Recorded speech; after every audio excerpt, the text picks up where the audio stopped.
Hello दोस्तों, welcome to एडुनेशन। आज हम आप लोगों के लिए लेके आए हैं लेक्चर नंबर 3 और इस लेक्चर का जो टॉपिक होगा वो टॉपिक है टाइप्स ऑफ केमिकल रिएक्शन। ठीक है,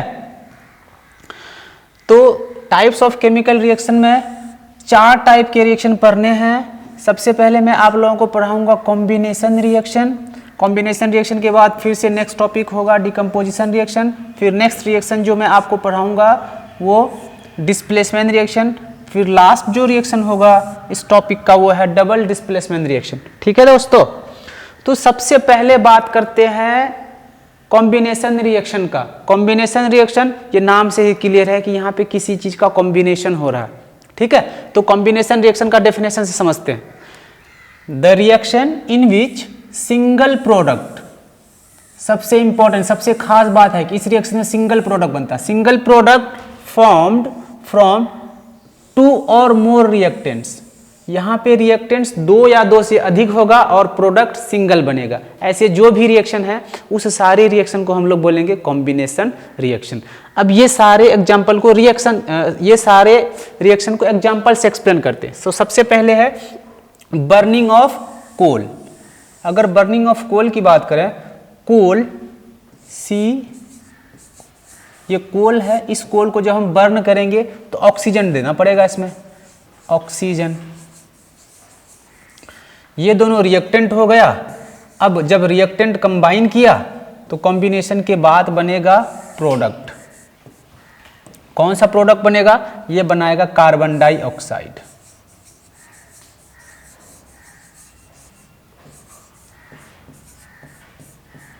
कार्बन डाइऑक्साइड। ठीक है, अगर इसको सिंबल्स के फॉर्म में लिखें तो कोल में प्रेजेंट होता है कार्बन। कार्बन के लिए सिंबल यूज कर रहा हूं मैं सी, क्योंकि कार्बन का सिंबल सी होता है और पहले लेक्चर में मैंने आप लोगों को बता दिया था।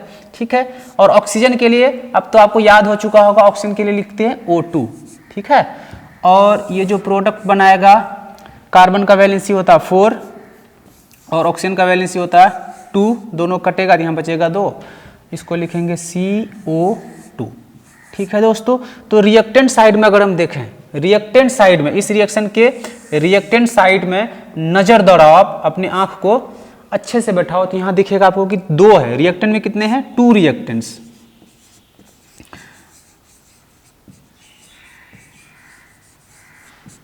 और प्रोडक्ट के साइड में आप देखोगे तो एक सिंगल प्रोडक्ट है, सिंगल प्रोडक्ट।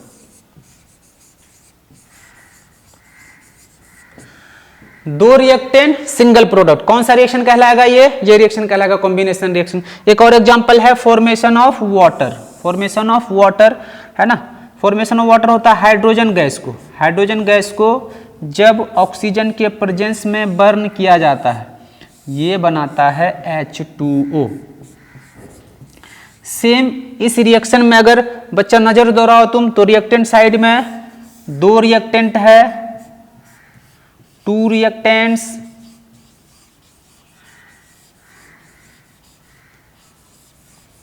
और प्रोडक्ट साइड में सिंगल प्रोडक्ट। ठीक है, तो 2 या 2 से अधिक रिएक्टेंट होगा और सिंगल प्रोडक्ट होगा। ऐसी रिएक्शन को क्या बोला जाएगा? ऐसी रिएक्शन को बोला जाएगा कॉम्बिनेशन रिएक्शन।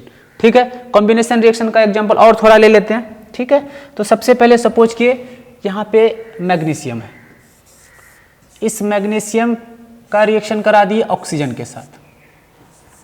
ठीक है, जब मैग्नीशियम का रिएक्शन ऑक्सीजन के साथ कराएंगे ये फॉर्म करेगा MgO, मैग्नीशियम ऑक्साइड बनाया। 2 रिएक्टेंट है, सिंगल प्रोडक्ट, कॉम्बिनेशन रिएक्शन हो गया। ठीक है, कोई और ले लो, सपोज यहाँ पे सोडियम है, सोडियम का रिएक्शन ऑक्सीजन के साथ ये बना देगा Na। सोडियम का वैलेंसी 1 होता है, ऑक्सीजन का वैलेंसी 2 होता है, वैलेंसी क्रॉस कराएंगे तो Na के पास 2 आएगा और ये O आएगा। ठीक है, तो क्या देख रहे हैं? 2 रिएक्टेंट्स है और सिंगल प्रोडक्ट है। जब भी सिंगल प्रोडक्ट बने किसी रिएक्शन में, 2 और मोर देन 2 रिएक्टेंट्स को कंबाइन करके ऐसे रिएक्शन को कॉम्बिनेशन रिएक्शन बोल दे। तो ये सारे एग्जांपल है कॉम्बिनेशन रिएक्शन का। अब कॉम्बिनेशन रिएक्शन का अगर जनरल फॉर्म लिखें, ठीक है, अगर 2 रिएक्टेंट कंबाइन कर रहा है, सपोज किए एक रिएक्टेंट का नाम दे दिए A और एक रिएक्टेंट का नाम दे दिए हैं बी, ठीक है।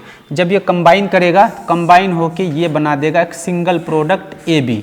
इस फॉर्म का जो भी रिएक्शंस होगा, इस फॉर्म का जो भी रिएक्शंस होगा उस रिएक्शंस को बोलेंगे कॉम्बिनेशन रिएक्शन।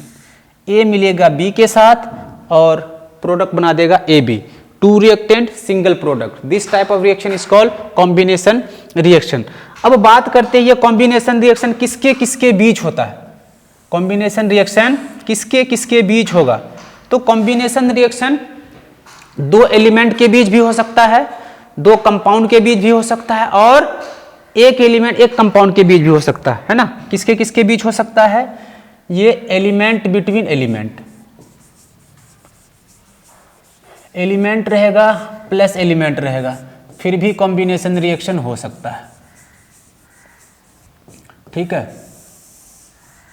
दूसरे टाइप का जो कॉम्बिनेशन रिएक्शन होगा, एक कंपाउंड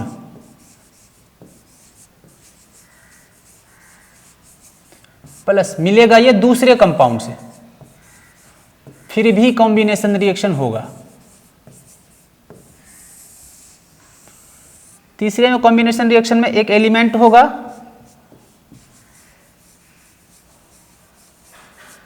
एलिमेंट प्लस कोई एक कंपाउंड होगा। ऐसे केस में भी केमिकल रिएक्शन होता है।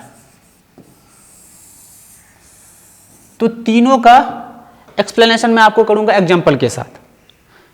तो सबसे पहले combination reaction between two elements, पहला वाला केस है ये, combination reaction between two elements. Two elements तो बहुत सारे एग्जांपल दे चुके हैं, छोटा सा एग्जांपल और ले लेते हैं। Sodium metal burns in air to form sodium oxide. तो यहाँ पे एक सोडियम मेटल लिए, ठीक है, सोडियम मेटल है ये, और सोडियम के लिए सिंबल Na प्लस, जला है तो जलने में मदद करता ऑक्सीजन O2, ये बना दिया Na2O। ये कैसे बना, तो सबसे बहुत बार बता चुके, सोडियम का वैलेंसी 1, ऑक्सीजन का वैलेंसी 2। तो क्या देख रहे हैं, सोडियम भी एक एलिमेंट है, पहला वाला पार्ट एलिमेंट है, ऑक्सीजन भी एक एलिमेंट है।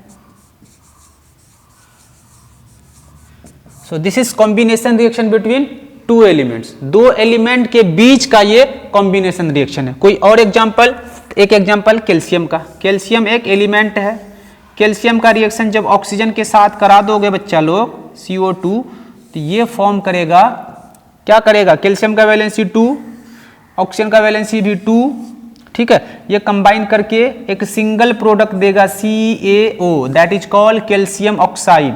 यह है कैल्शियम ऑक्साइड, और ये वाला है सोडियम ऑक्साइड। यहां पे जो दो एग्जाम्पल मैंने आप लोगों के सामने लिखा है, ये दोनों एग्जाम्पल है कॉम्बिनेशन रिएक्शन का। कौन सा कॉम्बिनेशन रिएक्शन, तो between two elements, between two elements. Sodium भी एक एलिमेंट है, ऑक्सीजन भी एक एलिमेंट है, ठीक है। इसी तरह से कैल्शियम भी एक एलिमेंट है और ऑक्सीजन भी एक एलिमेंट है। These are the examples of combination reaction between two elements. अब हम लोग चलते हैं combination reaction between two compounds. ये बहुत important, combination reaction between two compounds बहुत ही इंपॉर्टेंट है ये भी, ठीक है। एक हम लोग लेंगे कैल्शियम ऑक्साइड, थोड़ा देर पहले जो पढ़े थे, ये वाला पार्ट जो है ये कैल्शियम ऑक्साइड है। इस कैल्शियम ऑक्साइड का इंग्लिश में नाम है क्विकलाइम। क्विकलाइम, इसको याद रख लेना है, CBSE से बार बार क्वेश्चन पूछता है हमेशा। कैल्शियम ऑक्साइड का जो कॉमन नेम है वो है क्विकलाइम, ठीक है। तो वही है combination reaction between two compounds. तो एक रिएक्शन कराया, क्या है रिएक्शन का, कैल्शियम ऑक्साइड जिसका एक नाम है quicklime reacts with water vigorously to form calcium hydroxide, ठीक है। कैल्शियम ऑक्साइड का रिएक्शन कराया है वाटर के साथ, तो दोनों को लिख लेते हैं सबसे पहले। कैल्शियम ऑक्साइड का फॉर्मूला होता है CaO प्लस, इसका रिएक्शन हुआ है H2O के साथ, H2O, ठीक है। ये फॉर्म करता, अब ये सब रिएक्शन धीरे धीरे याद हो जाएगा आपको, मैं इतना बार आपको प्रैक्टिस कराऊंगा कि ये रिएक्शन आपको याद हो जाएगा। ये बनाता है कैल्शियम हाइड्रोक्साइड, कैल्शियम हाइड्रोक्साइड का फॉर्मूला होता है Ca, और हाइड्रोक्साइड के लिए बता चुके हैं पॉलीएटॉमिक आयन में OH होता है, ठीक है। अब पूरा OH रिएक्शन में जाएगा तो कैल्शियम का वैलेंस यहाँ पे आके चिपक जाएगा। दिस इज कैल्शियम और OH मीन्स कैल्शियम हाइड्रोक्साइड। क्या देख रहे हैं यहाँ पे, 2 reactants single product, combination reaction किसके किसके बीच है, ये वाला पार्ट भी कंपाउंड है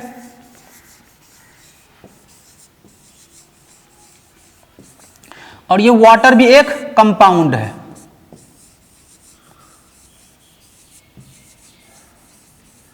ठीक है, और बना दिया एक सिंगल प्रोडक्ट। ये कैल्शियम हाइड्रोक्साइड है। कैल्शियम हाइड्रोक्साइड का जो कॉमन नेम है, इसका कॉमन नेम, इसको याद रख लेना है, इसका कॉमन नेम है, कॉमन नेम बहुत बार पूछा जाता है, इसका कॉमन नेम है स्लेग्ड लाइम, स्लेग्ड लाइम। घर में बोलचाल की भाषा में हम लोग इसको चूना बोलते हैं। ये पानी में मिला हुआ चूना है और ये वाला कौन सा चूना है, ये मार्केट से जो सूखा चूना लाते हैं, दोनों चूना है। कभी कभी पुराने जमाने में दीवार में इसको अप्लाई किया जाता था। इसी रिएक्शंस का यूज अभी हम लोग करेंगे व्हाइट वॉशिंग, जो बहुत इंपॉर्टेंट टॉपिक है। सीबीएसई हर बार व्हाइट वॉशिंग से क्वेश्चन पूछा करती है, इसलिए इसको अच्छे से देखना है, ठीक है। ठीक है, तो अब पढ़ेंगे व्हाइट वॉशिंग, ठीक है। जो रिएक्शन पीछे पढ़े थे, कॉम्बिनेशन रिएक्शन बिटवीन 2 कंपाउंड्स, तो उस रिएक्शन का जो सबसे अच्छा यूज है उसका यूज करते व्हाइट वॉशिंग में। तो व्हाइट वॉशिंग के बारे में पढ़ते क्या है, यहाँ पे देखो क्विक लाइम, व्हाइट वॉशिंग में लिखा क्विक लाइम और कैल्शियम ऑक्साइड। क्विक लाइम का दूसरा नाम है कैल्शियम ऑक्साइड, जिसका फॉर्मूला पिछले स्लाइड में मैंने आपको बताया है, ये होता है CaO, ठीक है। Is used for white washing. अगर आपको पूछा जाएगा कौन सा केमिकल का यूज हम लोग व्हाइट वॉशिंग में करते हैं, तो स्टूडेंट आंख बंद करके बोल देना है कैल्शियम ऑक्साइड, जिसका नाम है क्विक लाइम, ठीक है। कैसे यूज किया जाता है, तो सबसे पहले उसका सॉल्यूशन तैयार करते हैं। A solution of slaked lime means calcium oxide और calcium hydroxide is produced by mixing water and calcium oxide. कैसे बनाते हैं, तो हम लोग एक सॉल्यूशन बनाते हैं। किसका सॉल्यूशन बनाते हैं, कैल्शियम ऑक्साइड लेते हैं। यहाँ पे कैल्शियम ऑक्साइड का फॉर्मूला CaO, इसके साथ मिलाया जाता है वाटर को H2O, ठीक है। जब इसको रिएक्शन कराते, ये रिएक्शन करने के बाद एक नया सॉल्यूशन देता है, उस सॉल्यूशन का नाम है कैल्शियम हाइड्रोक्साइड CaOH2। ये सॉल्यूशन बनता है। यहाँ पे सॉल्यूशन है तो एक्वस भी हम लोग लिख सकते हैं। पिछले क्लास में बात किए थे कि सिंबल्स का भी यूज करते, वही लिखा है यहाँ पे, किसका, यही वाला सॉल्यूशन का यूज किया जाता है। ये जो सॉल्यूशन, इसका नाम है calcium hydroxide, calcium hydroxide. This solution is used for white washing. इसका जनरल नेम या इंग्लिश में नाम क्या है इसका, ये लिखा हुआ, a solution of slaked lime. Calcium hydroxide का दूसरा नाम है स्लेग्ड लाइम। इसका यूज किया जाता है, कहां यूज किया जाता है, सबसे पहले प्रोड्यूस करते हैं इसको, is produced by mixing water and calcium oxide. Water और कैल्शियम ऑक्साइड दोनों को मिलाए, हमारे पास बन गया कैल्शियम हाइड्रोक्साइड। ये रिएक्शन है कि नहीं, ये कॉम्बिनेशन रिएक्शन। उसके बाद कैल्शियम ऑक्साइड और quick lime is added in water, water में ऐड किया जाए, it reacts vigorously with water to form a solution of calcium hydroxide. बनाया कि नहीं बनाया, दोनों मिला इस तरह से सॉल्यूशन तैयार किया जाता है, ठीक है। अब इस सॉल्यूशन को हम लोग फिर से क्या करेंगे, ब्रश लेके दीवार पे अप्लाई करते हैं। आगे वाले स्लाइड में वही लिखा गया, क्या लिखा गया, द सॉल्यूशन, जो सॉल्यूशन बना था, कौन सा सॉल्यूशन बना था, यहाँ पे सॉल्यूशन बना था CaOH2। ये जो बीकर में या आपके किसी बर्तन में कंटेनर बना, बहुत सारा बनाया जाता है, is applied on the wall, wall पे अप्लाई किया जाता है। अब calcium hydroxide reacts slowly with carbon dioxide in air to form a thin shiny layer of calcium carbonate. ये क्या होता है कि जो हमारे पास सबसे पहले हम कराए, सबसे पहला रिएक्शन था calcium oxide. Calcium oxide is mixed with water. इस कैल्शियम ऑक्साइड को जब वाटर के साथ मिक्स किए, यहाँ पे एक सॉल्यूशन प्रोड्यूस हुआ, उस सॉल्यूशन का नाम है CaOH2, ठीक है। अब इस सॉल्यूशन को हम लोग अप्लाई करते वॉल पे, this solution is applied on the wall. जब इस वॉल पे अप्लाई करते CaOH2 को, कैल्शियम हाइड्रोक्साइड और स्लेग्ड लाइम को जब वॉल पे अप्लाई किया गया, जब वॉल पे अप्लाई किया जाता है, ठीक है, तो ये एयर के साथ रिएक्शन करता है। एयर में कौन से एयर के साथ? तो कार्बन डाइऑक्साइड के साथ रिएक्शन करता है। ये रिएक्ट विथ कार्बन डाइऑक्साइड, वही लिखा है, calcium hydroxide reacts slowly with carbon dioxide. जब रिएक्शन करता है ये बना देता है CaCO3, जिसका नाम है कैल्शियम कार्बोनेट। इसका नाम है कैल्शियम कार्बोनेट।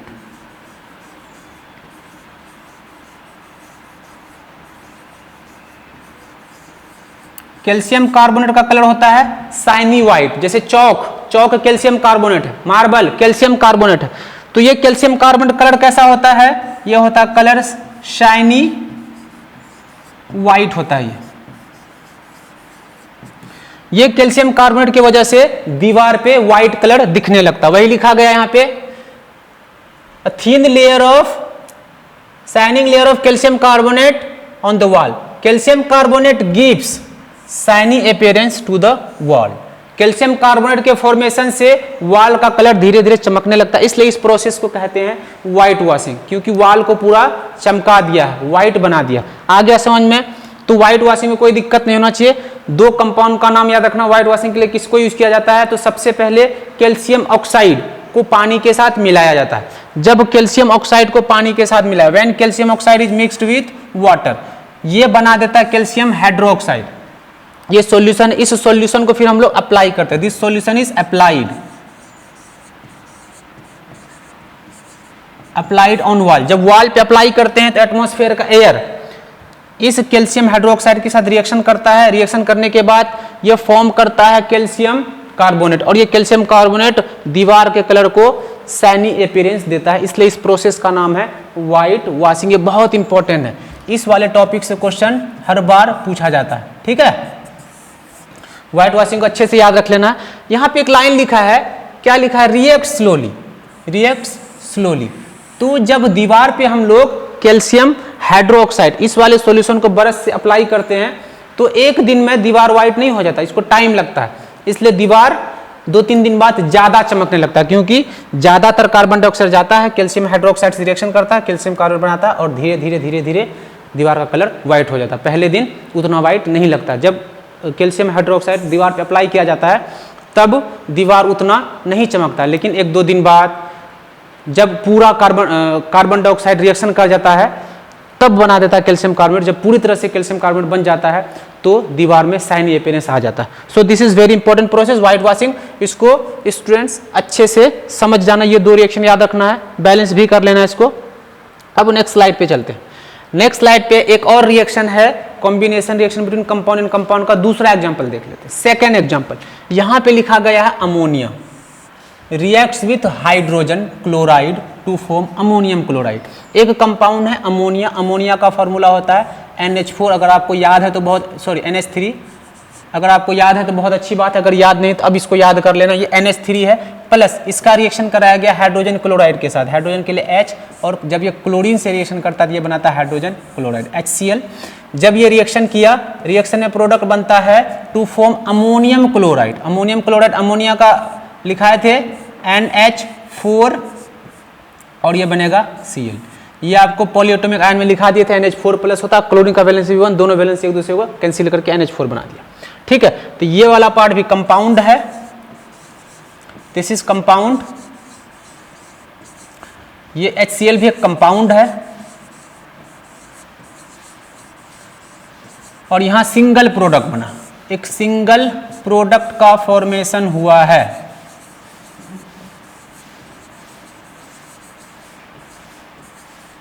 ठीक है, 2 रिएक्टेंट्स सिंगल प्रोडक्ट, जहां कहीं भी सिंगल प्रोडक्ट मिल जाए ऐसे रिएक्शंस को क्या कहा जाएगा? ऐसे रिएक्शंस को कॉम्बिनेशन रिएक्शन कहा जाएगा। अब आगे चलते हैं, combination reaction between compound and an element. यहां पे आप जो कॉम्बिनेशन रिएक्शन कराएंगे एक कंपाउंड होगा और एक एलिमेंट, ये तीसरे टाइप का, ठीक है। तो तीसरा क्या एग्जांपल है? Carbon monoxide reacts with oxygen to form carbon dioxide. Carbon monoxide और कार्बन ले लेते हैं, यहां पे लिए कार्बन मोनोऑक्साइड जिसका फॉर्मूला होता है CO। कार्बन मोनोऑक्साइड का फॉर्मूला CO प्लस रिएक्शन किया है ये ऑक्सीजन के साथ। आफ्टर दिस ये बनाते हैं कार्बन डाइऑक्साइड। ठीक है, तो इस वाले पार्ट में CO जो है, CO कार्बन मोनोऑक्साइड, ये कार्बन मोनोऑक्साइड एक कंपाउंड है। Carbon monoxide is a compound. ठीक है, यहां पे जो ऑक्सीजन है, ये ऑक्सीजन एक एलिमेंट है। Combination reaction between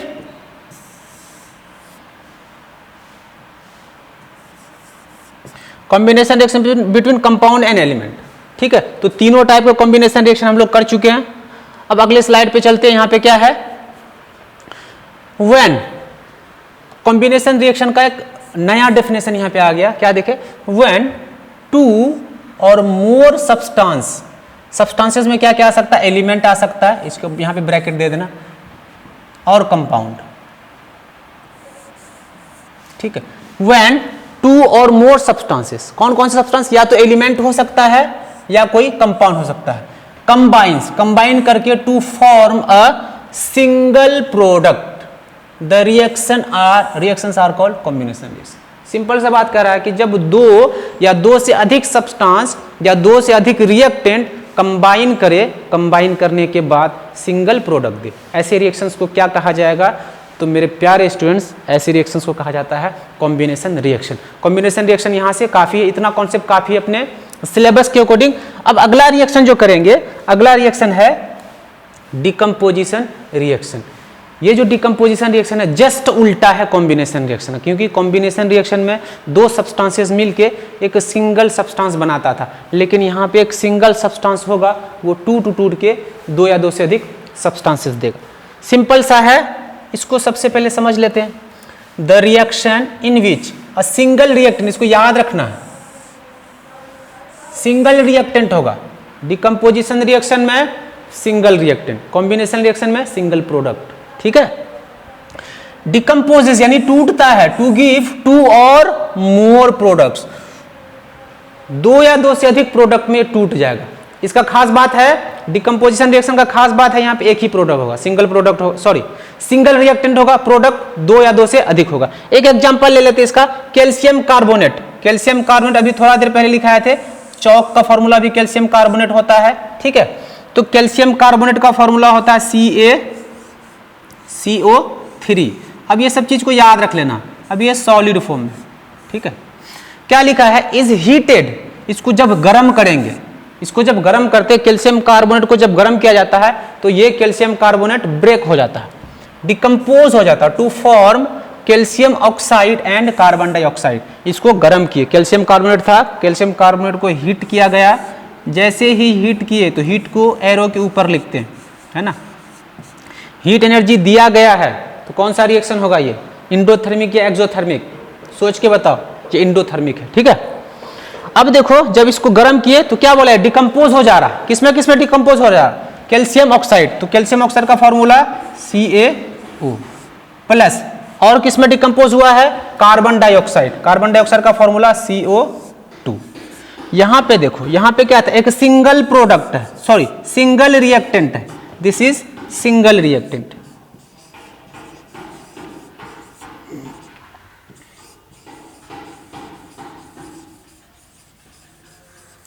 single reactant और प्रोडक्ट यहां पे दो आया, तो प्रोडक्ट दो भी आ सकता है, तीन भी आ सकता है, लेकिन खास बात क्या है, खास बात यह है कि जो रिएक्टेंट होगा एक ही होगा इसमें। ठीक है, अब डिकम्पोजिशन रिएक्शंस को और अच्छे से समझते हैं हम लोग यहाँ पे। ठीक है, तो डिकम्पोजिशन रिएक्शन एक ऐसा रिएक्शन है जहां पे एक कंपाउंड को तोड़ा जाता है, दो या दो से अधिक सिंपलर सब्सटेंसेस में, सिंपलर कंपाउंड में तोड़ा जाता है, तो तोड़ने के लिए आपको एनर्जी चाहिए, तोड़ने के लिए आपको एनर्जी चाहिए होता है डिकम्पोजिशन रिएक्शन में। ठीक है, तो decomposition reaction requires energy either in the form of, तीन तरह से एनर्जी उसमें लोग दे सकते हैं, या तो डिकम्पोजिशन रिएक्शन में हीट देंगे तब डिकम्पोजिशन रिएक्शन होगा, या सनलाइट देंगे, सॉरी यहां पे सनलाइट लिखना है,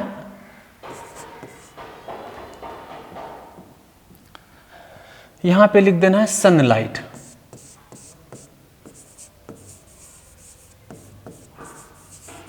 सनलाइट या लाइट भी हो सकता है, ठीक। और एक इलेक्ट्रिसिटी का यूज करते हैं। तो 3 तरह का एनर्जी का यूज करके हम लोग डिकम्पोजिशन रिएक्शन कराते हैं। अगर इन तीनों में से एनर्जी किसी ना किसी फॉर्म पे देंगे तभी हम लोग को डिकम्पोजिशन रिएक्शन कराने में हेल्प मिलेगा। अब 3 तरह की एनर्जी दे रहे हैं तो 3 तरह का डिकम्पोजिशन रिएक्शन अपने पास हो सकता है। तो सबको बारी बारी से एक्सप्लेन करते हैं। सबसे पहले है thermal decomposition reaction. Thermal decomposition reaction, ये जो थर्म वर्ड आया है, ये थर्म वर्ड आता है हीट से। थर्म वर्ड कहां से आया? हीट से।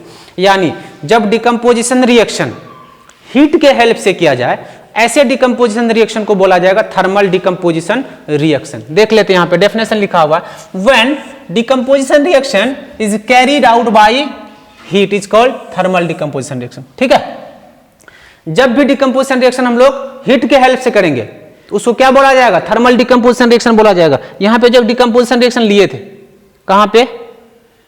ये वाला, यहां पे हीट एनर्जी का यूज किए हैं, तो इस डिकम्पोजिशन रिएक्शन को हम लोग थर्मल डिकम्पोजिशन रिएक्शन बोल सकते हैं, क्योंकि हीट एनर्जी का यूज किया गया है।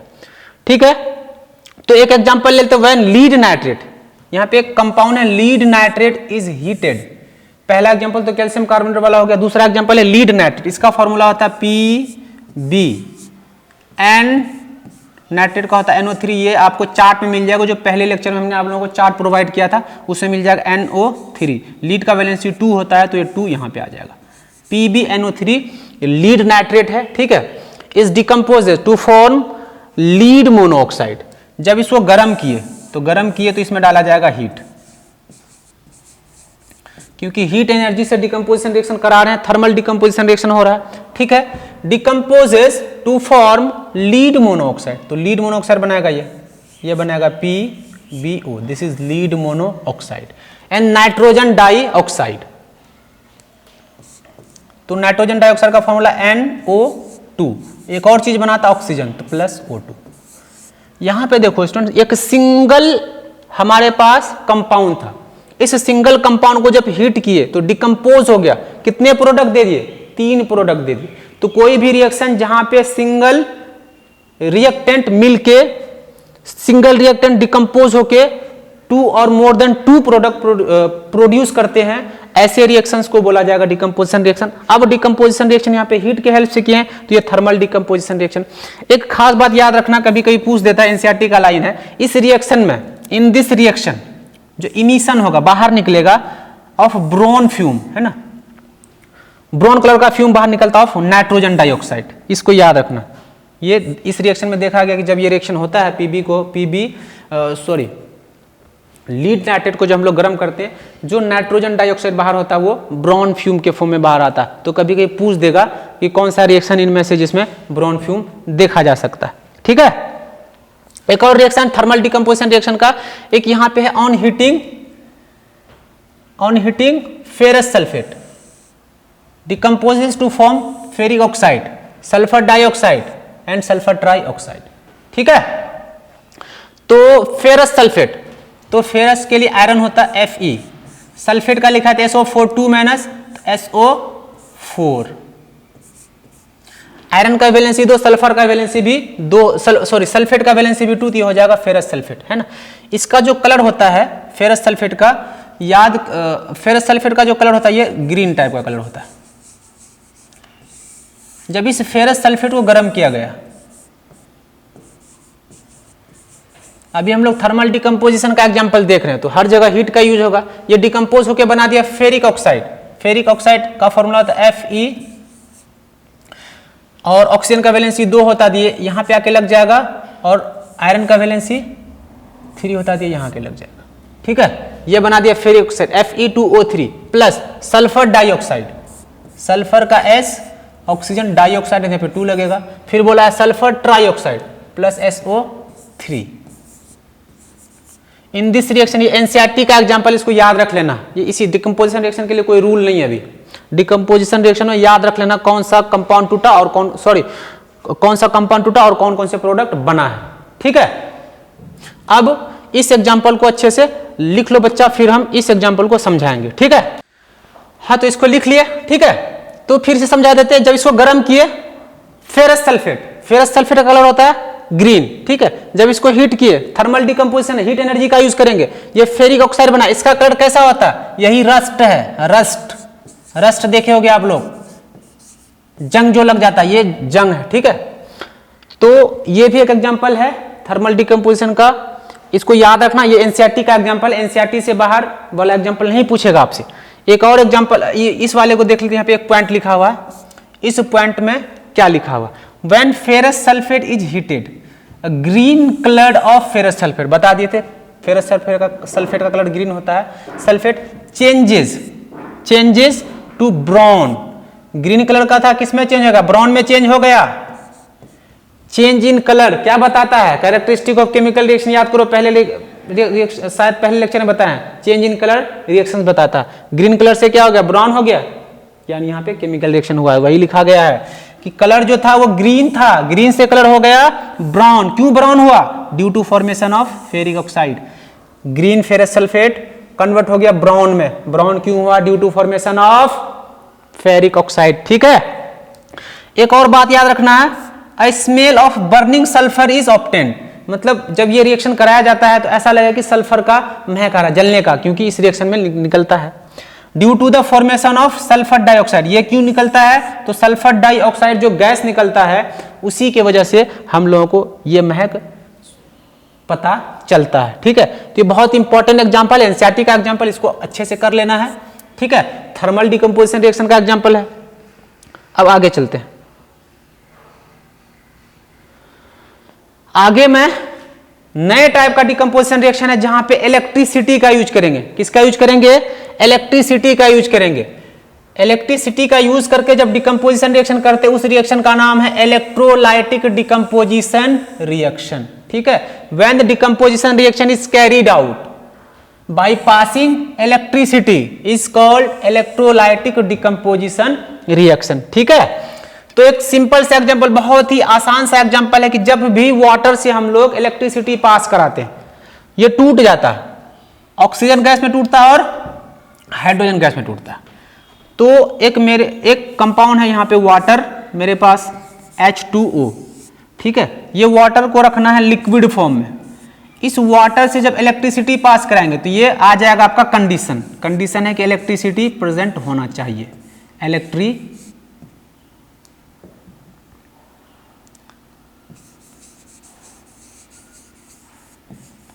जब वाटर से इलेक्ट्रिसिटी पास करेंगे तो ये वाटर डिकम्पोज होगा, यानी टूटेगा, किसमें टूटेगा, ये टूटेगा H2+O2, ठीक है, कोई दिक्कत, ये भी। तो ये कौन सा रिएक्शन है, डिकम्पोजिशन रिएक्शन है, क्योंकि एक सिंगल कंपाउंड टूटा और बाद में क्या बना दिया, दो या दो से अधिक प्रोडक्ट बना दिया, एक सिंगल रिएक्टेंट ब्रेक डाउन हुआ और दो प्रोडक्ट बना दिया, ठीक है, ऐसे रिएक्शन को बोलेंगे डिकम्पोजिशन रिएक्शन। लेकिन डिकम्पोजिशन रिएक्शन किस टाइप में आता है, ये सर इलेक्ट्रिसिटी का यूज किए हैं, तो इलेक्ट्रोलाइटिक डिकम्पोजिशन रिएक्शन है ये, ठीक है। ये बहुत ही सिंपल सा एग्जांपल, इसको अच्छे से करना। अगला एग्जांपल भी देख लेते हैं। अगला example, when electricity is pass through a molten sodium chloride, molten मतलब सोडियम क्लोराइड को गर्म करेंगे तो मोल्टेन स्टेट में चला जाएगा। सोडियम क्लोराइड का फॉर्मूला होता है NaCl। इलेक्ट्रिसिटी पास कराना है तो इसको मोल्टेन स्टेट में लेके गए तो यहां पे लिख देंगे एक्वस रहेगा, तभी इलेक्ट्रिसिटी पास करेगा। अब इससे इलेक्ट्रिसिटी पास करा दिया,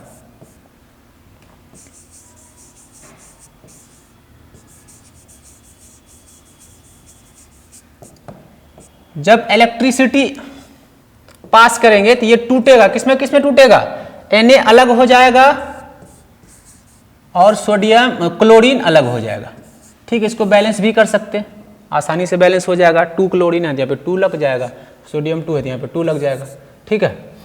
ये जो पार्ट है पहले बताया था कि जब कोई चीज इंग्लिश में लैंग्वेज में लिखा रहा है, ये केमिकल रिएक्शन हुआ, इस केमिकल रिएक्शन को रिप्रेजेंट किए हैं, ये केमिकल इक्वेशन हुआ, तभी से हम लोग यही कर रहे हैं। ये भी एक केमिकल रिएक्शन है, इस रिएक्शन को हम लोग रिप्रेजेंट करें केमिकल इक्वेशन से। कौन सा रिएक्शन है,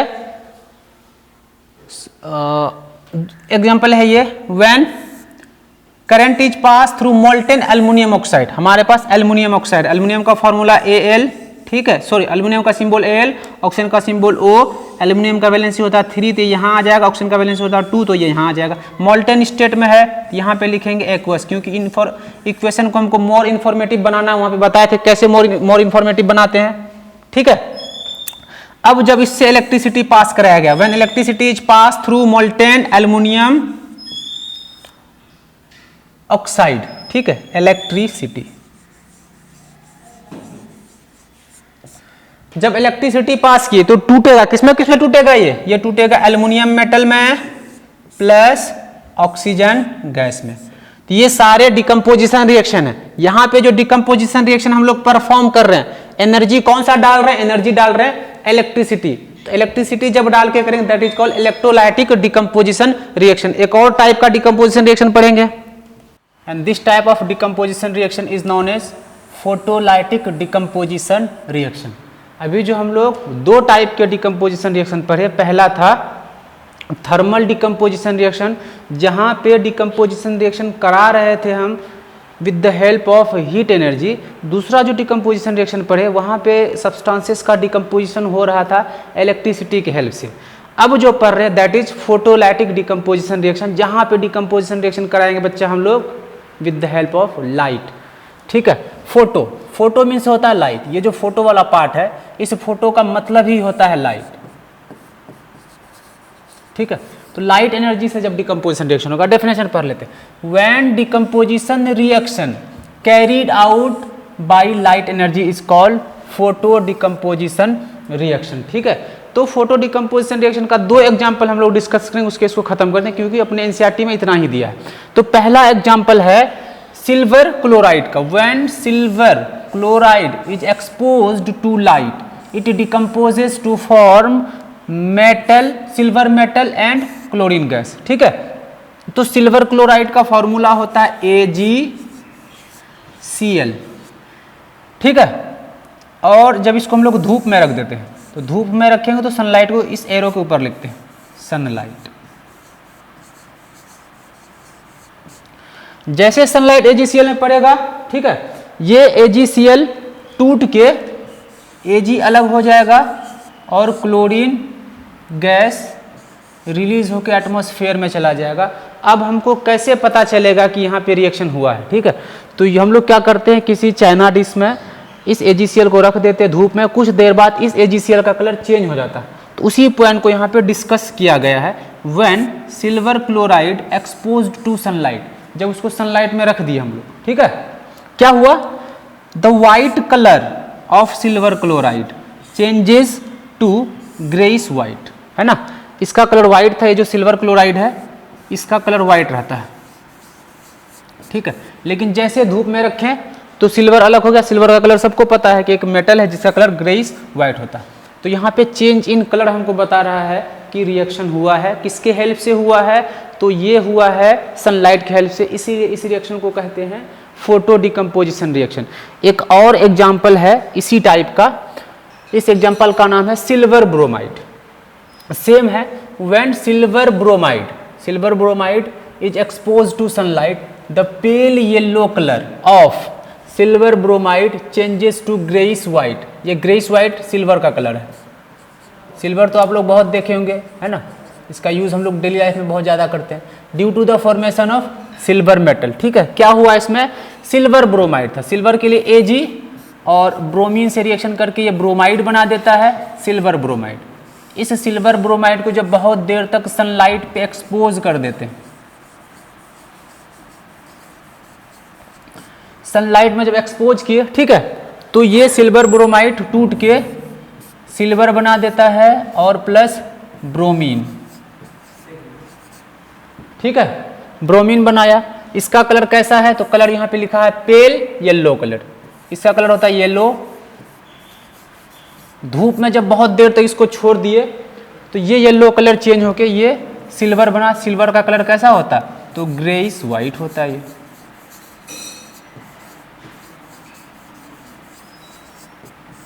change in colour from yellow to greyish बता रहा है कि रिएक्शन हुआ है यहाँ पे। ठीक है, अब एक खास बात जो बहुत बार पूछा जाता है वो ये पूछा जाता है, ये जो दोनों डिकम्पोजिशन रिएक्शन है, सिल्वर क्लोराइड, सिल्वर ब्रोमाइड, है ना, इस टाइप के रिएक्शंस को यूज किया जाता है। Decomposition reaction of silver chloride and silver bromide are used in black and white photography. Black and white photography में इस टाइप के रिएक्शन का यूज किया जाता है, इस पॉइंट को याद रखना, ठीक है। तो यहां तक जो अभी हम लोग पढ़े ये था डिकम्पोजिशन रिएक्शन, ठीक है। अब अगला टाइप का जो रिएक्शन है, अगले टाइप का रिएक्शन वो है डिस्प्लेसमेंट रिएक्शन। ये रिएक्शन भी बहुत ही आसान रिएक्शन है ना, आसान रिएक्शन है। इस रिएक्शन का देख लेते हैं डेफिनेशन क्या। The reaction in which a more reactive element displaces less reactive element from its compound, ठीक है। कह रहा है कि जो हमारे पास सब्सटेंसेस होते हैं उनमें से कुछ सब्सटेंसेस ज़्यादा रिएक्टिव होता है, कुछ कम रिएक्टिव होता है। जो मोर रिएक्टिव सब्सटेंसेस होते हैं वो लेस रिएक्टिव सब्सटेंसेस को उसके खुद के कंपाउंड से डिस्प्लेस कर देता है। एक एग्जांपल के थ्रू इसको समझने की कोशिश करते हैं। यहाँ पे है कि एक iron nail, when iron nail is placed in a copper sulphate solution then the iron sulphate solution form and copper metal are form. कैसे हुआ इसको समझते हैं। यहाँ पे कॉपर सल्फेट का पहले से सॉल्यूशन था, CuSO4 फार्मूला था, सल्फेट का SO4, कॉपर का Cu। ये सल्फेट हम आप लोगों को लिखा दिए थे पॉलीएटॉमिक आयन में, ठीक है। इसका कलर जो होता है वो कॉपर सल्फेट का कलर होता है ब्लू, ब्लू कलर होता है।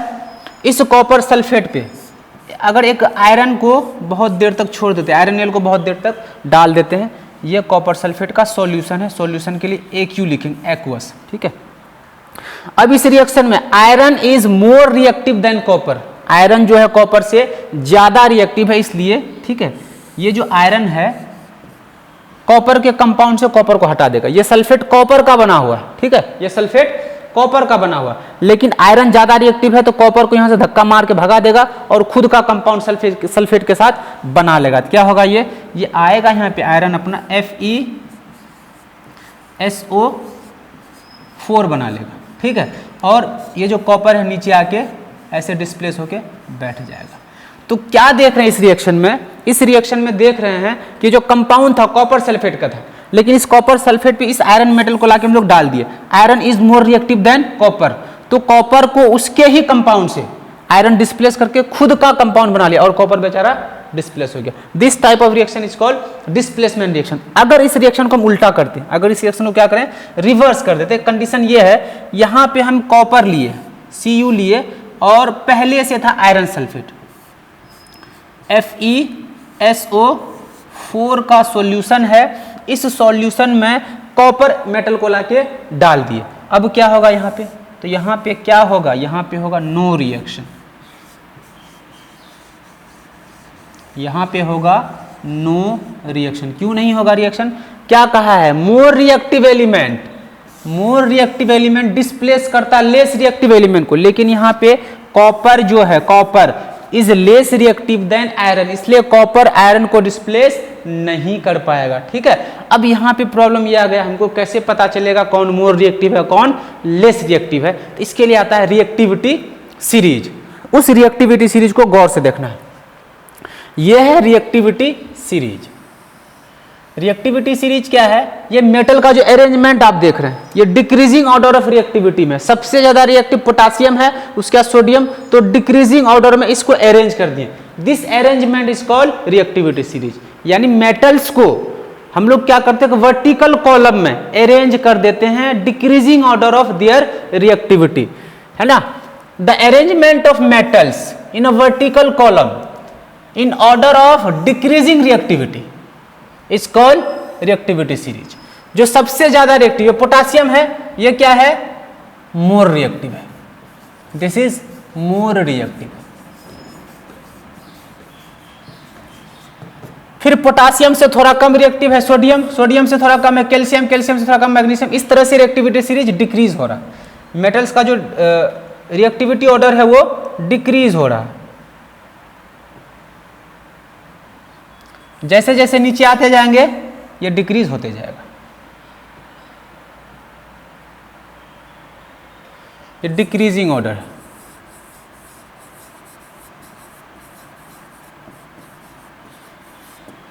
सबसे टॉप पे जो है पोटासियम ये मोस्ट रिएक्टिव होगा और सबसे नीचे जो है ये लीस्ट रिएक्टिव होगा। तो सबसे मोस्ट रिएक्टिव जो एलिमेंट, इसको मोर को क्या करते हैं, मोस्ट कर देते हैं, पोटासियम। ये मोस्ट रिएक्टिव सबसे ऊपर, कॉलम के जो सबसे ऊपर होगा वो मोस्ट रिएक्टिव है और सबसे नीचे जो है लेस रिएक्टिव है। तो थोड़ा देर पहले जो हम लोग रिएक्शन कराए थे आयरन का और कॉपर सल्फेट का, इस एग्जाम्पल पे अगर हम लोग देखें तो कॉपर यहाँ पे है, कॉपर इस वाले पोजीशन पे है और आयरन इससे ऊपर है। It means iron is more reactive than copper, इसलिए आयरन कॉपर को उसके ही सॉल्यूशन से डिस्प्लेस कर दिया, लेकिन कॉपर आयरन को डिस्प्लेस नहीं कर पाया। यहां तक आ गया समझ में, कोई दिक्कत नहीं होना चाहिए, ठीक है। देखो व्हेन, उसी रिएक्शन को एक्सप्लेन किया है, when iron nail is added, when iron nail is added into a beaker containing copper sulfate, ठीक है, solution, the blue color of solution changes to green। यहाँ पे देखो ये जो रिएक्शन कराए थे इसका कलर ब्लू था, इसका कलर हो जाता है ग्रीन। फेरस सल्फेट का कलर होता है ग्रीन। कल भी एक डिकम्पोजिशन रिएक्शन में भी लिखा है, फेरस सल्फेट का कलर ग्रीन होता है जब इसको हम लोग गर्म करते थे तो आयरन ऑक्साइड बन रहा था जिसका कलर ब्राउन होता था, ठीक है। तो कलर याद रख लेना, कॉपर सल्फेट ग्रीन और कॉपर सल्फेट ब्लू और आयरन सल्फेट का कलर ग्रीन। तो वही बात यहाँ पे लिखा गया है कि जब बीकर पे है ना, बीकर था कंटेनिंग कॉपर सल्फेट, इसका कलर ब्लू था, है ना, जब इस पे आयरन नेल को डाला गया ब्लू कलर चेंज होके ग्रीन बना लिया, ठीक है। तो क्या करते हैं, एक यहाँ पे सपोज के बीकर है,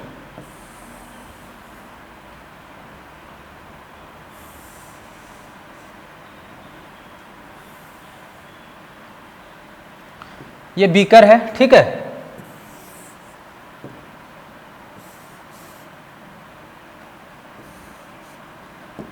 इस बीकर में हम लोग डाल दिए हैं copper sulphate. This beaker is filled with copper sulphate.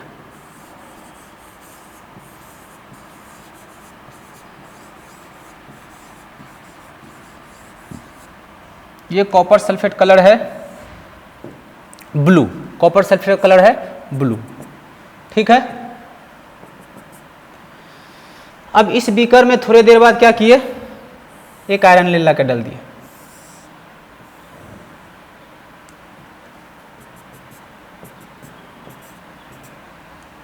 इस बीकर में डाल दिए एक आयरन का नेल ला के।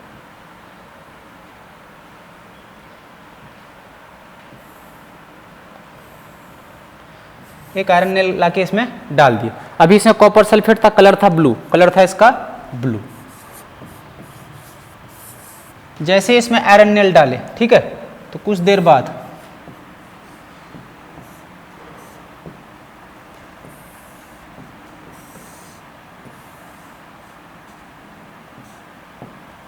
यहां पे जो बीकर है, बीकर में जो सब्सटेंसेस का कलर इस तरह का हो जाएगा, ग्रीन हो जाएगा। कलर क्यों ग्रीन हुआ, अभी जो कलर पहले कलर था ब्लू, अब कलर हो गया ग्रीन। ये एक्टिविटी ये कह रहा है, एक मेरे पास बीकर है, इस बीकर में पहले से कॉपर सल्फेट है, that is blue in colour, ठीक है, that is blue in colour. इस बीकर में अब क्या किया हम लोग, एक आयरन नेल लाके डाल दिए। आयरन नेल लाके जब डाले कुछ देर बाद 5 मिनट 10 मिनट जब इसको छोड़ देंगे तो 5-10 मिनट बाद देखेंगे तो बीकर में जो सब्सटेंसेस उसका कलर ऐसा हो जाएगा, है ना। और यहाँ पे कुछ एलिमेंट्स ऐसे यहाँ पे रहेगा और ये जो नेल था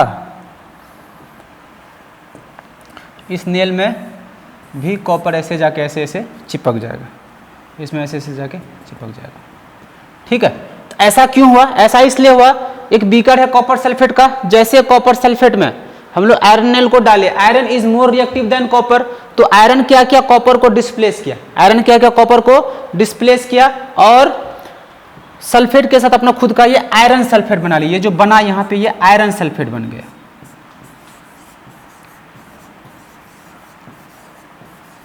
ये आयरन सल्फेट बना लिया, इसलिए अब कॉपर बेचारा यहाँ के डिस्प्लेस होकर इधर कॉर्नर में आके बैठ गया, इसमें भी थोड़ा थोड़ा चिपक गया, ठीक है। यही कह रहा है इस रिएक्शन में चेंज क्यों आता कलर, तो कलर जो चेंज होता है due to formation of iron sulphate. यहाँ पे कॉपर सल्फेट था CuSO4, ठीक है, CuSO4, iron is more reactive, iron copper को डिस्प्लेस करके यहाँ पे बना दिया Fe SO4 और कॉपर डिस्प्लेस होकर बीकर के नीचे जाके बैठ गया। This is the explanation of displacement reaction of copper with iron nail. ठीक है, एक और एग्जांपल अगर हम लोग ले इसका, तो इसका एग्जांपल क्या हो सकता है? इसका एग्जांपल हो सकता है, बहुत सारे एग्जांपल है। एक कोई ज़्यादा रिएक्टिव मेटल ले लेते हैं। कौन सा मेटल है? सपोज कि यहाँ पे मेरे पास आयरन सल्फेट है, पहले से आयरन सल्फेट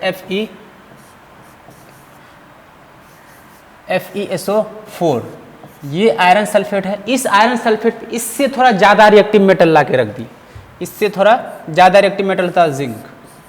जैसे इस जिंक को रखेंगे, अब यहाँ पे देख लेते हैं, ये आयरन सल्फेट का सॉल्यूशन है।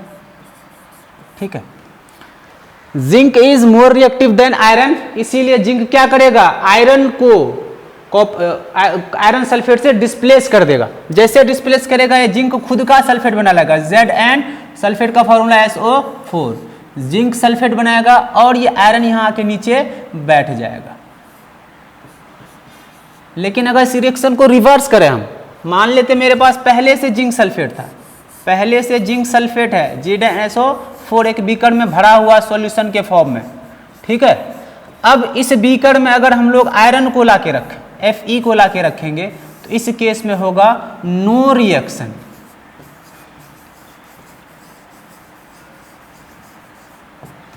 इस वाले केस में रिएक्शन क्यों नहीं हुआ?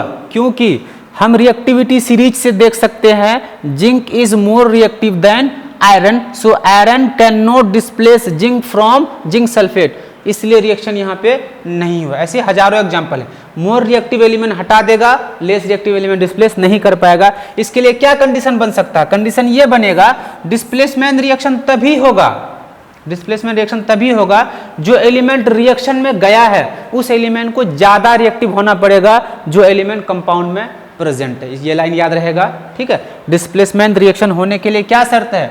एक शर्त है। क्या शर्त है?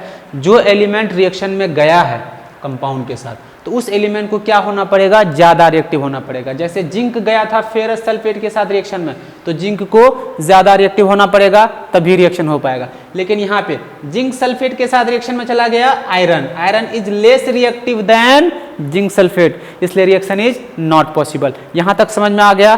कोई दिक्कत नहीं है, बहुत छोटा सा रिएक्शन था। ठीक है, एक और इंपॉर्टेंट रिएक्शन आता है इसके बाद, उस रिएक्शन का नाम है डबल डिस्प्लेसमेंट रिएक्शन। ठीक है, इसको नोट कर लो बच्चा लोग। तो डबल डिस्प्लेसमेंट रिएक्शन, ठीक है, यहां पे नाम में ही इसका है, डिस्प्लेसमेंट है और डबल लिखा हुआ। तो ऐसे रिएक्शन में क्या होगा कि दोनों कंपाउंड्स का आयन एक दूसरे के साथ एक्सचेंज कर लेगा। ठीक है, अभी एग्जांपल जब इसका करेंगे तो फिर आसानी से समझ में आ जाएगा। सबसे पहले इसके डेफिनेशन पे गौर किया जाए। डेफिनेशन है the reaction in which there is an exchange of ions between the reactants are called double displacement reaction। ऐसी रिएक्शन में क्या होगा? आयंस के बीच एक्सचेंज होता है। ठीक है, ये तो डेफिनेशन है। अगर अभी और क्लियर नहीं हुआ तो इसको और क्लियर करेंगे अच्छे से। लेकिन दो पॉइंट जो इसके बारे में याद रखना है। पहला पॉइंट ये है, जो डबल डिस्प्लेसमेंट रिएक्शन होता है वो जनरली सॉल्यूशंस के बीच होता है। Generally double displacement reaction usually occurs in solution, solution के बीच में ये रिएक्शन ज़्यादा देखा जाता है।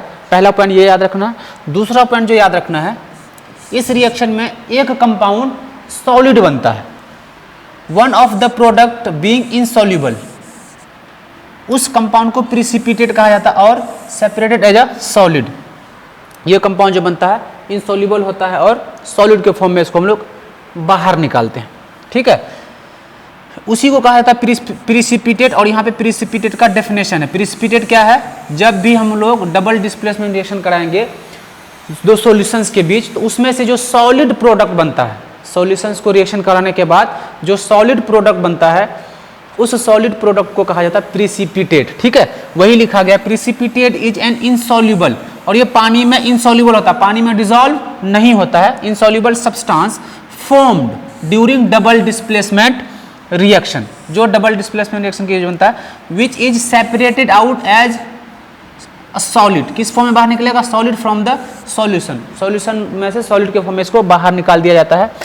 इसको शॉर्ट फॉर्म में हम लोग पीपीटी बोलते हैं, पीपीटी, प्रिसिपिटेट। तो तो प्रिसिपिटेट जब डबल डिस्प्लेसमेंट रिएक्शन दो सॉल्यूशंस के बीच कराएंगे, उनमें से जब रिएक्शन के बाद एक प्रोडक्ट सॉलिड बनता है जो वाटर में इनसॉल्युबल होता है, that substance is called precipitate.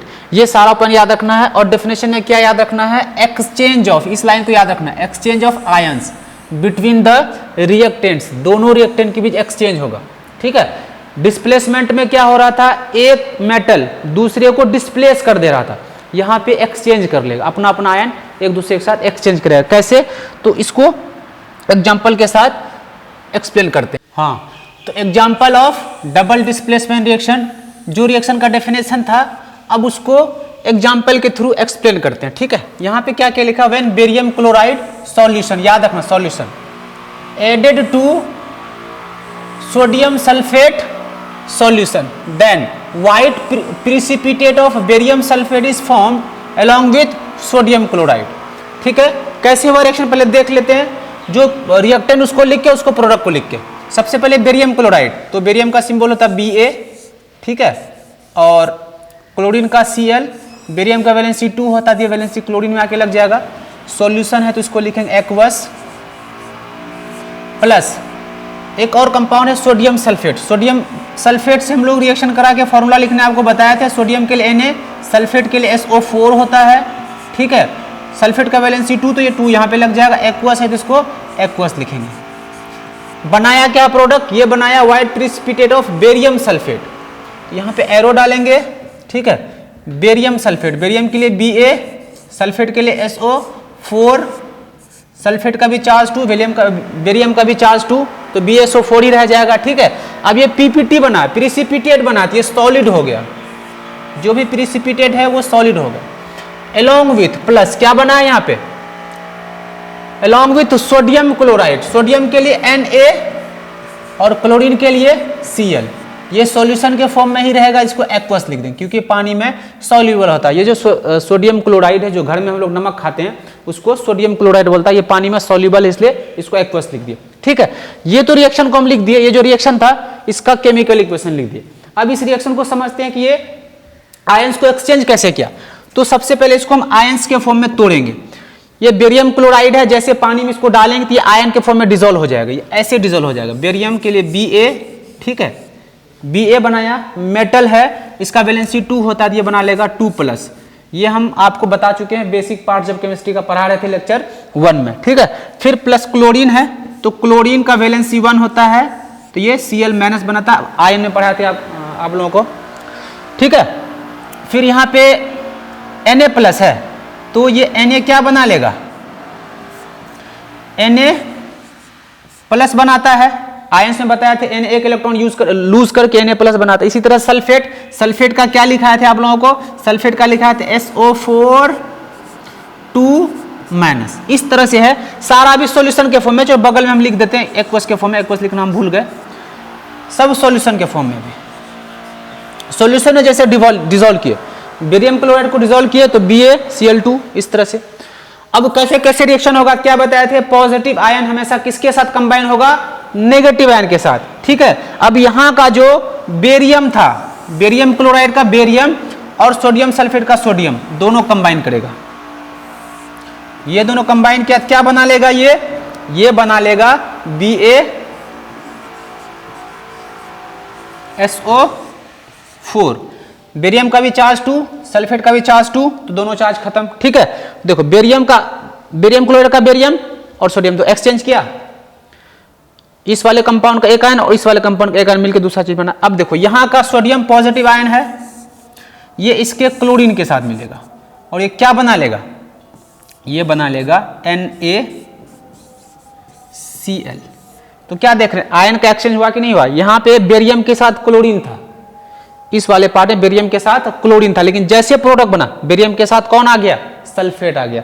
इस वाले पार्ट में सोडियम के साथ सल्फेट था, लेकिन यहां पे सोडियम के साथ क्लोराइड आ गया या क्लोरीन आ गया। तो आयन का एक्सचेंज हो रहा कि नहीं हो रहा? तो ऐसा रिएक्शन जहां भी आयंस का एक्सचेंज हो, म्यूचुअल एक्सचेंज, है ना, ऐसे रिएक्शंस को कहा जाएगा डबल डिस्प्लेसमेंट रिएक्शन। ठीक है, ये वाला बना है PPT, ये व्हाइट कलर का होगा बेरियम सल्फेट। ठीक है, तो एक एग्जांपल हो गया ये डबल डिस्प्लेसमेंट रिएक्शन का। ठीक है, इसी तरह का एग्जांपल जब डबल डिस्प्लेसमेंट रिएक्शन में पीपीटी बनता है, प्रिसिपिटेट बनता है। इस तरह के रिएक्शन को प्रिसिपिटेशन रिएक्शंस भी कहा जाता है। अगले स्लाइड में हम लोग इसको डिस्कस करेंगे।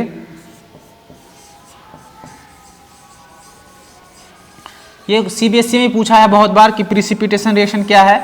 तो प्रिसिपिटेशन रिएक्शन कुछ अलग से नहीं है, प्रिसिपिटेशन रिएक्शन कुछ अलग से नहीं है, डबल डिस्प्लेसमेंट ही रिएक्शन है जहां पे एक सब्सटेंस इनसॉल्युबल इन वाटर बनता है। ठीक है, कोई एक और एग्जांपल की तरफ बढ़ते हैं हम लोग। एक और एग्जांपल है when potassium iodide, potassium iodide. तो पोटासियम आयोडाइड का फॉर्मूला पोटासियम के लिए के, आयोडाइड मींस आयोडीन से आया है। ठीक है, solution is added to lead nitrate, lead है Pb, लीड का Pb और नाइट्रेट का लिखा था NO3, लिखा था कि नहीं लिखा था आप लोग को, NO3 होता है, लीड का वैलेंसी 2, तो यहां के 2 लग जाएगा। ठीक है, जब इसको रिएक्शन कराया तो क्या बनाया, ये बना लिया है then yellow precipitate of lead iodide. क्या बनाता, लीड आयोडाइड।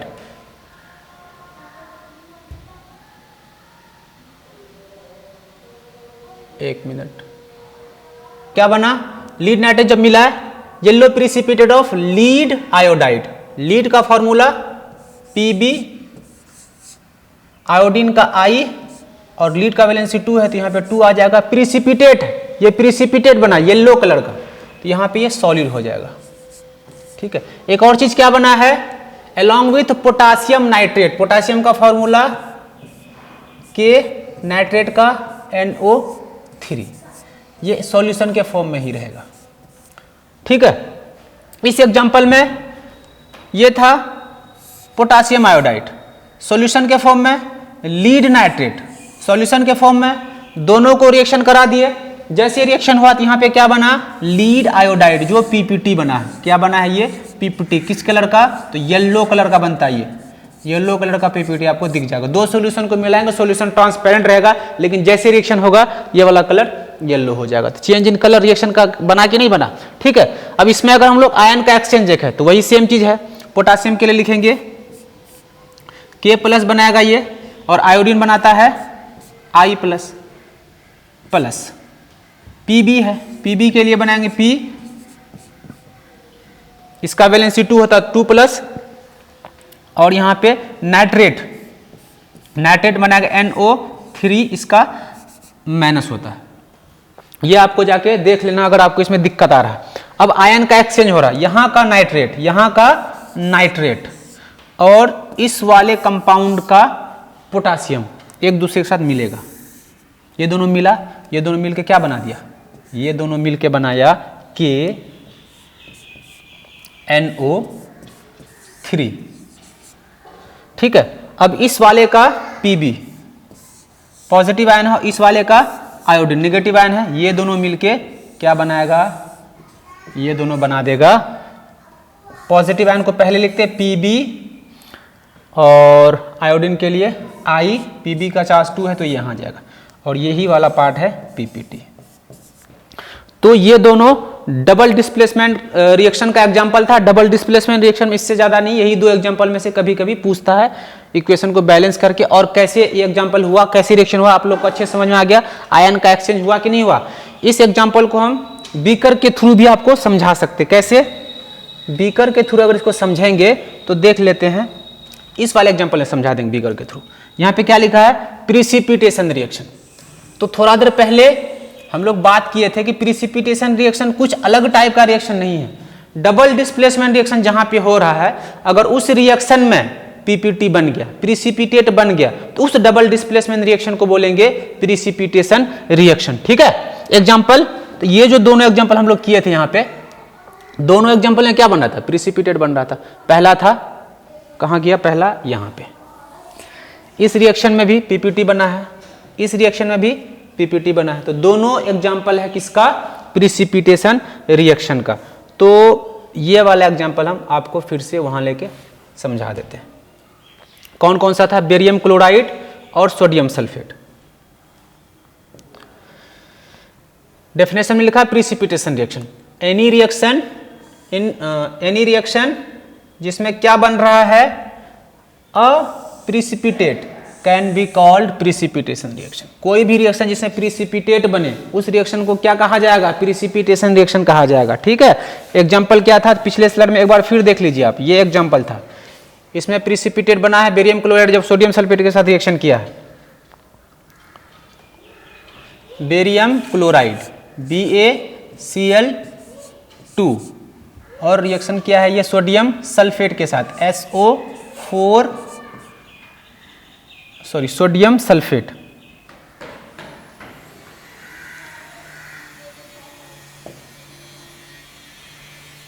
सोडियम सल्फेट के साथ रिएक्शन हुआ, सोडियम के लिए Na और सल्फेट के लिए SO4। आयन एक्सचेंज करके ये बना दिया था, बेरियम सल्फेट बनाया था जो PPT था, वाइट प्रिसिपिटेट था, और एक बना था, सॉरी यहाँ पे 2 लगेगा क्योंकि सल्फेट का चार्ज 2 होता है, और Na जुड़ जाएगा क्लोरीन के साथ जो बना लेगा NaCl, ये सॉल्यूशन के फॉर्म में ही रहेगा। तो इस रिएक्शन में लोग देख सकते हैं ये वाला जो पार्ट है ये प्रिसिपिटेट बना है, ये क्या बना है? प्रिसिपिटेट। तो ऐसे रिएक्शन को ही कहा जाता है प्रिसिपिटेशन रिएक्शन। ठीक है, कैसे हुआ ये? सपोज कि मेरे पास एक बीकर था, इस बीकर में हम लोग सॉल्यूशन भर दिए। कौन कौन सा सॉल्यूशन भरे? 2 टाइप के सॉल्यूशन भर दिए हैं। एक भरे हैं बेरियम क्लोराइड। जैसे बेरियम क्लोराइड भरेंगे तो बेरियम क्लोराइड टूट जाएगा। किसमें किसमें टूटेगा? ये टूटेगा Ba2+ और क्लोरीन Cl- में टूटेगा। और इसमें एक ऐड किए हम लोग sodium sulphate. Sodium sulphate add किए तो सोडियम टूटेगा Na+ और सल्फेट टूटेगा SO4 में। अब आयन का एक्सचेंज होगा, यहाँ का बेरियम ये जुट जाएगा इसके साथ, ठीक है, और ये वाला सोडियम जुड़ जाएगा इसके साथ। अब जो हमारे पास नया बीकर है, नया बीकर में जो कंपाउंड दिखेगा वो क्या दिखेगा? बेरियम किसके साथ जुटा? सल्फेट के साथ। ये बना लेगा BaSO4, ये सॉलिड फॉर्म में रहेगा, बैठा हुआ रहेगा, ठीक है, और सोडियम जुड़ जाएगा क्लोरीन के साथ, ये बना लेगा NaCl। इस तरह से आयन का क्या हो रहा है? एक्सचेंज हो रहा है और प्रिसिपिटेट भी बन रहा है। आयन का एक्सचेंज हो रहा है तो डबल डिस्प्लेसमेंट रिएक्शन, और प्रिसिपिटेट बन रहा है तो प्रिसिपिटेशन रिएक्शन। ऐसा डबल डिस्प्लेसमेंट रिएक्शन जहां पे क्या बन रहा है? प्रिसिपिटेट बने, ऐसे डबल डिस्प्लेसमेंट रिएक्शन को क्या कहते हैं? तो ऐसे डबल डिस्प्लेसमेंट रिएक्शन को प्रिसिपिटेशन रिएक्शन भी कहते हैं। ठीक है, कोई ऐसा केस है जहां पे प्रिसिपिटेट नहीं बनता है? तो बहुत सारा केस है जहां पे डबल डिस्प्लेसमेंट रिएक्शन हो रहा है लेकिन प्रिसिपिटेट नहीं बन रहा। एक एग्जांपल ले लेते हैं रिएक्शन ऑफ एसिड और बेस का। अगर एसिड और बेस का रिएक्शन हम लोग कराते, कोई एक एसिड ले लिए, यहाँ पे एक एसिड लिए HCl, एक एसिड है, ठीक है, प्लस एसिड है तो एक्वस फॉर्म में लिखना पड़ेगा इसको क्योंकि सॉल्यूशन के फॉर्म में है, प्लस बेस, एक बेस ले लिए NaOH, सोडियम हाइड्रोक्साइड, ठीक है, ये भी एक्वस के फॉर्म में है। ये क्या बनाएगा? तो बनाएगा क्या? यहां समझाते, यहां का Na पॉजिटिव है, मिल जाएगा क्लोरीन के साथ, तो बना लेगा ये NaCl। अब यहां बचेगा OH, यहां बचेगा OH, ये वाला OH पार्ट मिल जाएगा यहाँ के H से। जैसे ये H से मिलेगा, H से मिलने के बाद बना देगा ये H2O। क्या बना देगा ये? H2O। तो ये भी प्रिसिपिटेट नहीं है, ये भी प्रिसिपिटेट नहीं, ये भी एक्वस फॉर्म में क्योंकि पानी में डिजोल्व हो जाता है, और ये तो खुद लिक्विड है। इस केस में प्रिसिपिटेट नहीं बना, लेकिन डबल डिस्प्लेसमेंट रिएक्शन है, आयंस का एक्सचेंज हो रहा है, तो डबल डिस्प्लेसमेंट रिएक्शन हुआ, लेकिन इसको प्रिसिपिटेशन रिएक्शन नहीं कहेंगे। क्यों नहीं कहेंगे बच्चा? क्योंकि यहाँ पे कोई भी सॉलिड सब्सटेंस, इनसॉल्युबल सब्सटेंसेस का फॉर्मेशन नहीं हुआ है, ठीक है। अगर इसको आयन एक्सचेंज मेथड से समझें तो आयन है यहाँ पे H जो है ये H+ बनाएगा, और क्लोरीन जो बनाता है वो Cl- बनाता है।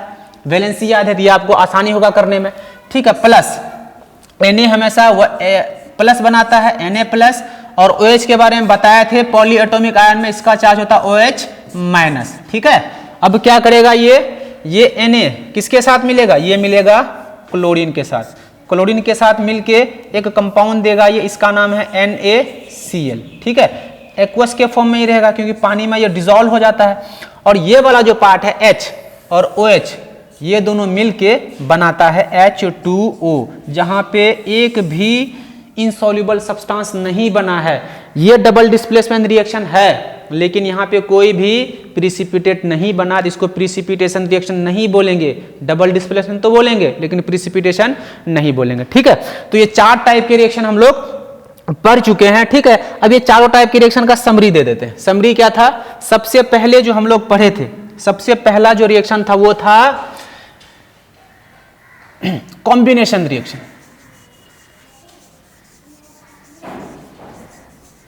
कॉम्बिनेशन रिएक्शन, इस रिएक्शन में था कि 2 या 2 से अधिक रिएक्टेंट होगा लेकिन सिंगल प्रोडक्ट होगा। तो इसको इस तरह से लिखे थे, एक मान लिए कि रिएक्टेंट ए है, एक रिएक्टेंट बी है, दोनों कंबाइन किया तो ये बना दिया ए और बी। ठीक है, इस तरह से सिंगल प्रोडक्ट बन गया इसमें। दूसरा था डिकम्पोजिशन रिएक्शन।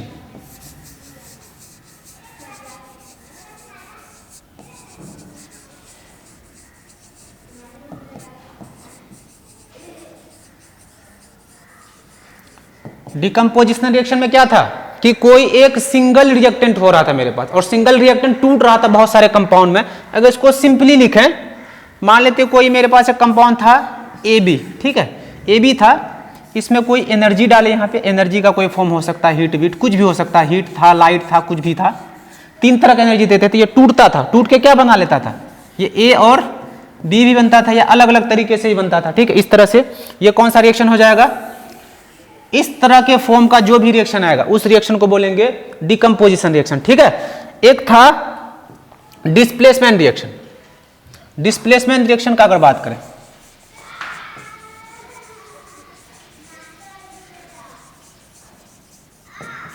डिस्प्लेसमेंट रिएक्शन में क्या हो रहा था, एक सिंगल एलिमेंट होता था। चलिए एलिमेंट को क्या बोल दिए, ए बोल दिए।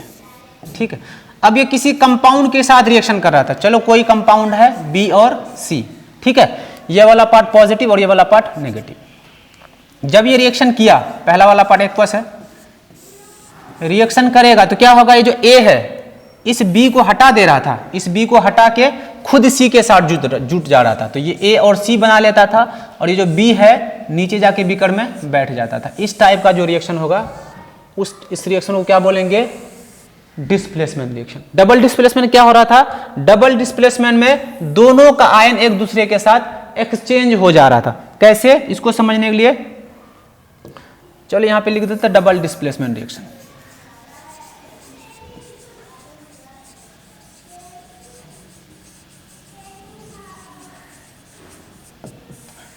सपोज कि पहला वाला कंपाउंड है ए बी, पहला वाला कंपाउंड है ए बी, तो कंपाउंड का पहला वाला पार्ट पॉजिटिव होता, दूसरा वाला पार्ट नेगेटिव। अभी बस समझाने के लिए बता रहे हैं, ठीक है। प्लस एक और कंपाउंड जिसका नाम है सी डी, तो ये प्लस होता और ये माइनस होता। ये क्या बनाएगा, यहां का ए, यहां का पॉजिटिव यहां के निगेटिव के साथ मिलेगा, तो ये बना देगा एक कंपाउंड ए डी बनेगा। क्या बनेगा, एक कंपाउंड ए डी बनेगा, ठीक है। और यहां का पॉजिटिव किसके साथ मिलेगा, यहां का पॉजिटिव यहां के नेगेटिव के साथ मिलेगा, तो ये बनाएगा प्लस सी और बी।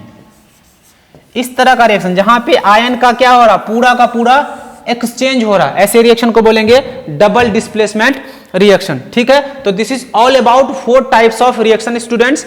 अगर आपको अच्छे से समझ में आ गया तो बहुत अच्छी बात, इसको प्रैक्टिस कीजिए, है ना। अगर समझ में नहीं आता आप कमेंट सेक्शन में कमेंट कीजिए, ठीक है। और वीडियो को ज्यादा से ज्यादा शेयर कीजिए और इसको लाइक कीजिए, सब्सक्राइब कीजिए। Thank you very much.